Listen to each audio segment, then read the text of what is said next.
السلام علیکم۔ آغاز نو کے صارفین کے لیے حاضر خدمت ہیں ایک بار پھر کچھ دلچسپ معلومات کا ذخیرہ لے کر۔ ضلع سوات کے مرکزی شہر منگورا سے مغرب کی جانب 6.5 کلومیٹر کی مسافت پر اوڈی گرام کے علاقے میں واقع سلطان محمود غزنوی کی 1000 سال پرانی مسجد اس وقت کے فن تعمیر کا شاہکار ہے۔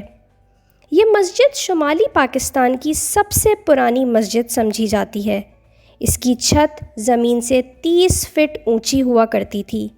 ماہانہ 2000 سے زائد سیاح آج بھی ملک کے کونے کونے سے اس کی ایک جھلک دیکھنے کے لیے آتے ہیں۔ تاریخ کے اوراق سے گرد ہٹائیں تو پتہ چلتا ہے کہ سلطان محمود غزنوی نے 2 نومبر بروز منگل سن 971 کو سبکتگین کے ہاں غزنی میں آنکھ کھولی تھی۔ وہ 997 سے اپنے انتقال تک سلطنت غزنویہ کے حکمراں تھے۔ انہوں نے غزنی شہر کو دنیا کے دولت مند ترین شہروں میں تبدیل کیا تھا اور ان کی وسیع سلطنت میں موجودہ مکمل افغانستان، ایران اور پاکستان کے کئی حصے اور شمالی مغربی بھارت شامل تھا۔ مسلمان حکمرانوں میں وہ پہلے حکمران تھے جنہوں نے سلطان کا لقب اختیار کیا۔ انہوں نے ہندوستان پر 17 بار حملہ کیا۔ انہی حملوں میں سے ایک حملہ محمود غزنی نے راجہ گیرا کی سلطنت پر کیا، جو شمالی پاکستان کے علاقے سوات کا طاقتور اور خوشحال بادشاہ شمار کیا جاتا تھا۔ مشہور ہے کہ یہاں سلطان محمود غزنوی نے پیر خوشحال کو اپنی فوج کا سپہ سالار بنا کر ایک بڑی لڑائی لڑی۔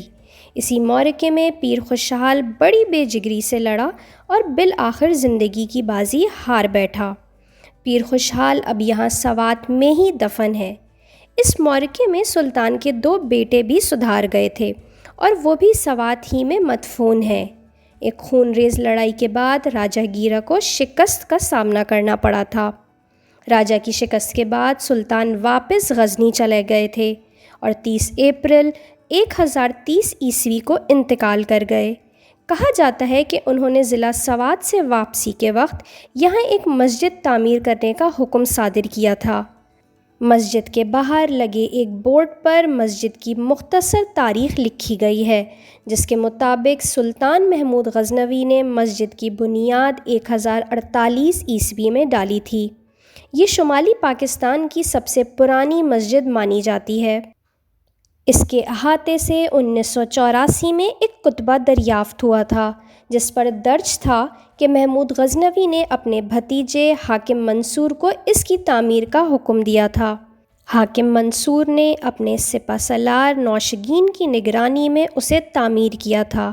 مذکورہ کتبہ ہاتھ آنے کے بعد ہی اٹلی کے ماہرین آثار قدیمہ نے 1984 میں سلطان محمود غزنوی مسجد کو دریافت کیا تھا۔ آج سے 1000 سال پہلے بنائی گئی اس مسجد کا طرز تعمیر اپنی مثال آپ ہے۔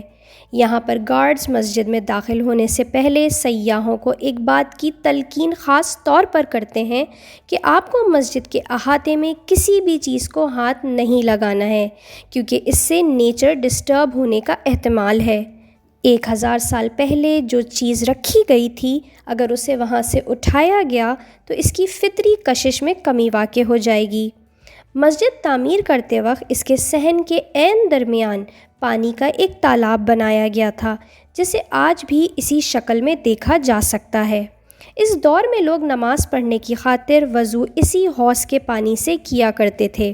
اس طرح مسجد میں داخل ہوتے وقت اس جگہ کو بھی دیکھا جا سکتا ہے جو پانی کی سپلائی لائن کہلاتی ہے۔ مسجد سے بارش یا پھر وضو کے استعمال شدہ پانی کو نکالنے کا طریقہ بھی اس دور کی انجینئرنگ کا ایک شاہکار ہے۔ تقریباً 1 اسکوائر فٹ نالی باقاعدہ ایک سیڑھی کی شکل میں بنائی گئی ہے، جس کی مدد سے پانی مسجد کے احاطے سے باہر نکال دیا جاتا تھا۔ اس کے علاوہ مسجد کے ہال میں ایک محراب بھی نمایاں نظر آتی ہے۔ مسجد کی دیواریں عام پتھروں سے بنائی گئی ہیں۔ قبلہ رو کھڑے ہو کر بائیں جانب کی دیوار 30 فٹ اونچی ہے، یعنی آج کی تعمیرات کو دیکھتے ہوئے یہ کہا جا سکتا ہے یہ کسی بھی 3 منزلہ عمارت جتنی اونچی دیوار ہے۔ قبلے سے بائیں جانب محراب سے آگے ایک چھوٹا سا راستہ رہائشی کمروں کی طرف جاتا ہے۔ دراصل اس دور میں یہ مسجد مدرسے کے طور پر بھی استعمال ہوا کرتی تھی، جس میں کئی طلبہ بیک وقت دینی علوم حاصل کیا کرتے تھے۔ قبلے سے دائیں جانب ایسے 2 راستے اور بھی رہائشی کمروں کی طرف نکلتے ہیں، اس لیے یہ کہا جا سکتا ہے کہ اس وقت مسجد میں زیر تعلیم طلباء اور اساتذہ انہی کمروں میں رہائش پذیر تھے۔ مسجد میں جگہ جگہ چھوٹے کتبے لگائے گئے ہیں جن سے نو واردوں کو اچھی خاصی رہنمائی مل جاتی ہے۔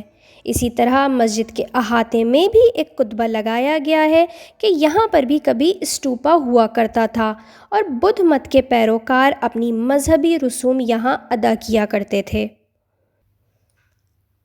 کمنٹ سیکشن میں اپنی رائے کا اظہار کرنا نہ بھولیے گا۔ ہماری ویڈیو پسند آئی ہو تو لائک کریں، چینل کو سبسکرائب کریں۔ انشاءاللہ پھر حاضر ہوں گے۔